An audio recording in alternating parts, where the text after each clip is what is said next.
Hey everyone, I got a lot of feedback from the last video and different people had different questions, primarily regarding Bakura stealing your vital cards for this deck. So I decided to go back to the drawing board and reassess what cards we could change, and basically we have a solution for all that now. This is going to be a quicker video, and if you want more information on how to use this deck, please check out the previous video. It'll really help you out, but I'll try to explain as best as I can in this one. So this is still the same deck. We're still using Piranha Army as our finisher. We're going to use Chulainn as well, and Blue Eyes White Dragon. One Riryoku, and this is where one of the modification is. We're now using only one of Riryoku, and we'll replace the other one with a Spell Reclamation. This not only makes it much cheaper since you don't need to farm two of them, and Spell Reclamation is a great trap card and a great substitute. The only negative of it is that you have to play it one turn before the end of the game, so keep this in mind. And you also have to discard a card from your hand, so it requires a little bit better management of your spell and trap zone, as well as having a card in your hand to discard to activate this effect. But this is a great replacement for those of you that don't have two of the Riryoku cards. And another thing we modified was, instead of having our Shard of Greed, we now have an exchange in this deck, and exchange really is able to just be able to get any card back. My strongest recommendation is, if any of your vital cards get stolen, wait until you get one of your dinos in your hand with your exchange in order to exchange and grab your monster back. And Bakura, of course, will always get the highest monster that's in your hand at the moment. So if you have a dinosaur, he'll take that instead. That way you don't lose any other vital cards in an exchange. But this card pretty much assures we'll get a really good assessment score as long as we draw out Gravedigger's Ghoul really early. So that's enough analysis for this deck. Let's get started. So here we go. Let's see what happens at the start of this.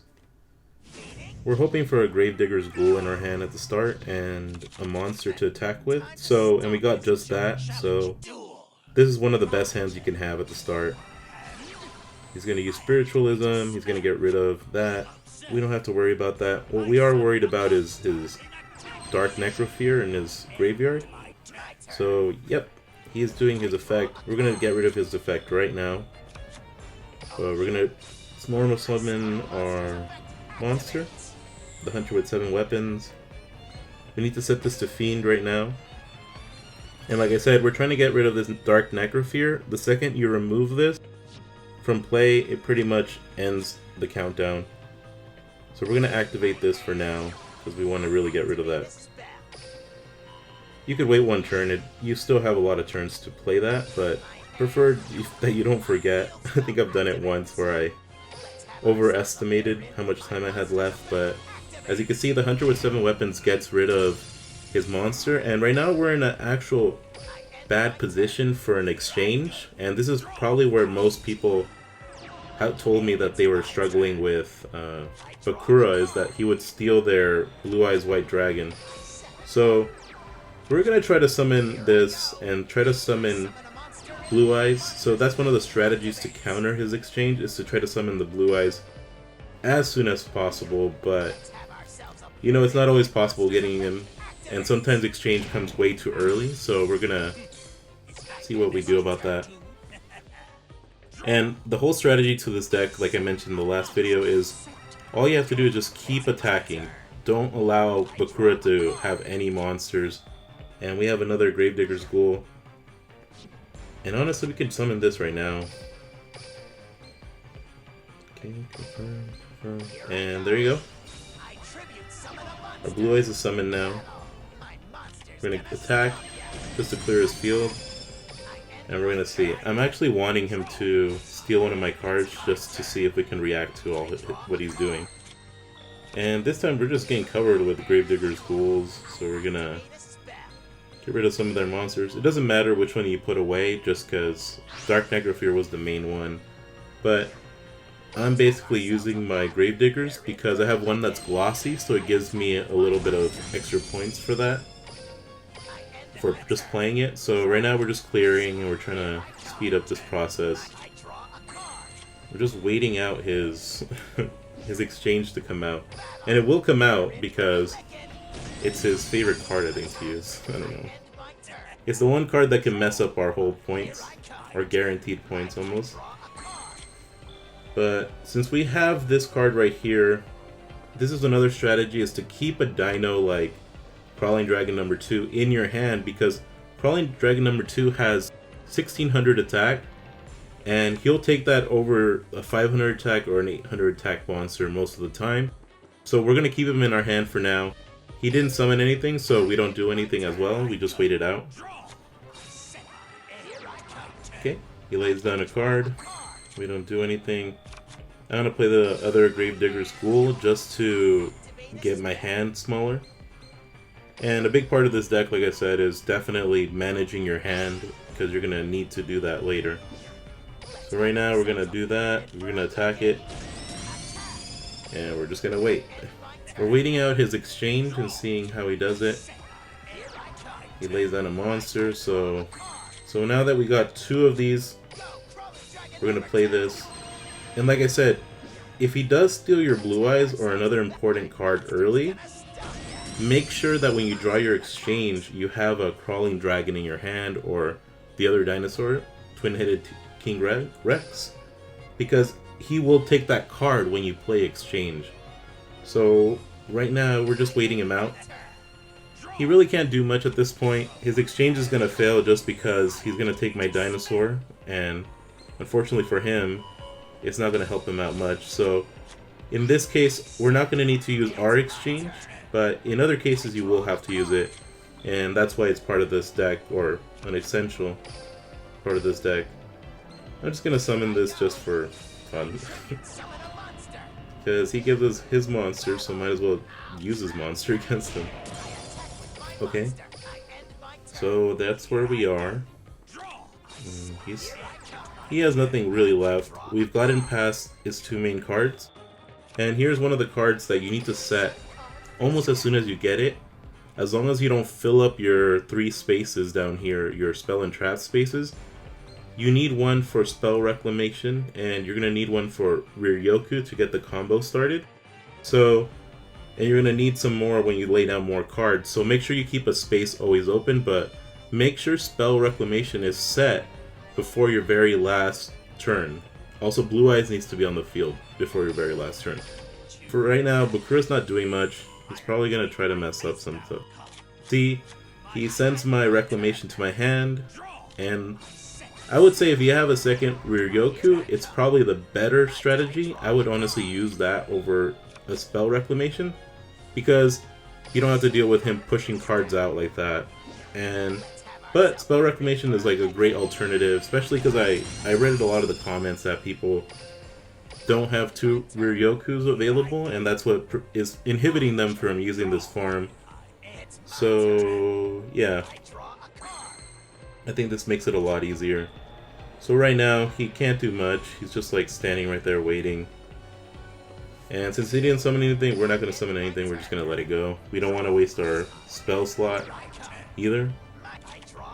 We want to give ourselves some breathing room. So just continue farming, hitting monsters.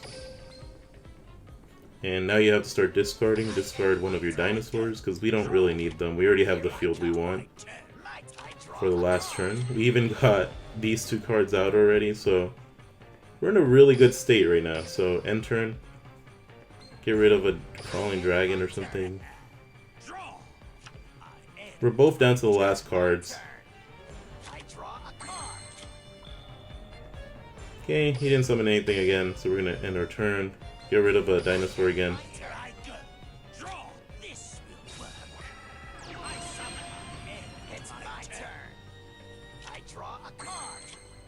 Alright, so we drew the last card, and now we're going to start the combo.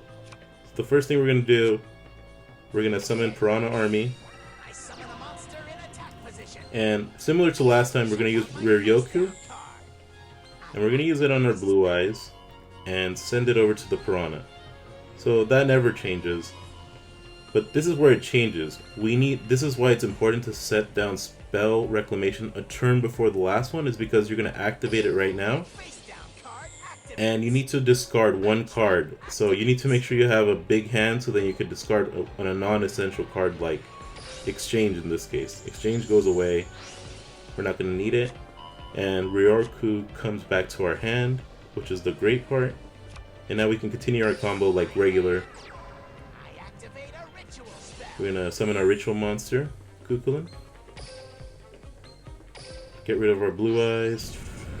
So all of this is working out really great.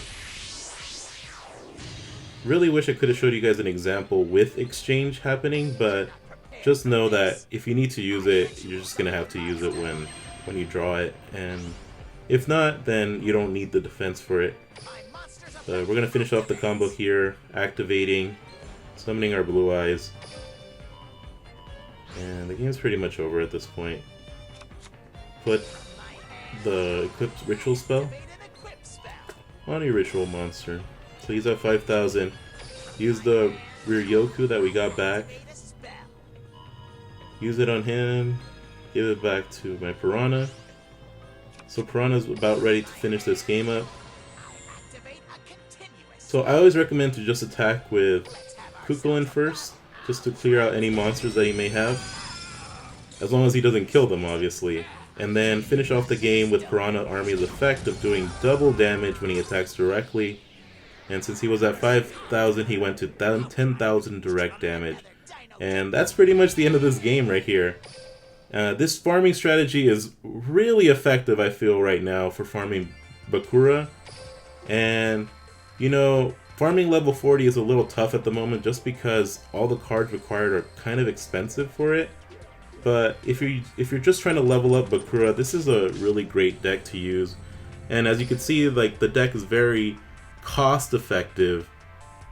And I think that's one of the big things that people are looking for, ways to win without having to like buy a lot of cards. But as you can see, with this deck I've gotten to around 2 million, almost 2,500,000 or 2,500,000. So we're really close to getting to 3 million, and I've just been farming this very casually, I'd say, and because I'm scoring above 8,000 almost every game, it's just been a very efficient way to do this, and hopefully this helps you guys out. And thank you guys all for your suggestions and really for your contributions. It really helps make more and more efficient decks for you guys to farm. So anyways guys, thank you guys for all the support. I recently seen my views going up, and I really appreciate all that. But anyways, that ends it for this video. Take care, and I'll see you guys all next time.